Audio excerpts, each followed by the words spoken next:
সত্যি কি ভাই সাকিব আল হাসানকে দলে নিবে নাকি এটাও এক ধরনের চাপাবাজি? আপনার কি মনে হয় ভাই? আমার তো মনে হচ্ছে এটাও এক ধরনের ভাই চাপাবাজি হয়ে গেছে মানে বিসিবির। ঠিক আছে? কেন এই কথা বলতেছি? কারণ হচ্ছে এর আগে কিন্তু অনেকবার বলেছে যে সাকিব আল হাসানকে দলে নিবে, তাকে আমরা এবার বিবেচনা করবো ভাই। প্রত্যেকবারই কোনো একটা বড় ধরনের ইস্যু হইলেই কিন্তু ভাই সাকিবকে টেনে আনছে সবাই।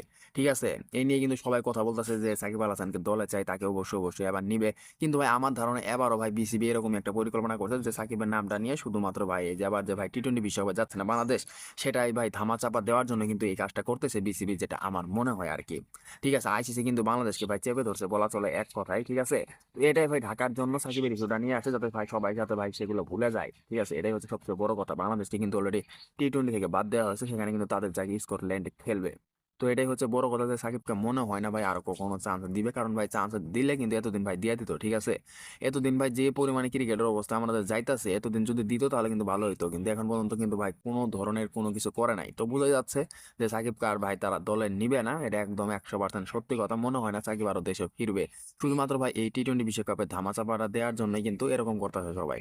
আশা করি আপনারা সবাই বুঝতে পারছেন। ঠিক আছে, আর সবাই এমনটা বললেন না যে সাকিব আবারও ফিরতেছে, তিনি ভাই হয়তো বা ফিরতে পারবে না। যদি ভাই এই মানে রাজনৈতিক ইস্যুটা তার যদি না যায়, তাহলে তিনি ভাই আর কখনো ফিরতে পারবেন না। এটা একদম 100% সত্যি কথা। এটা আপনি মানেন আর না মানেন।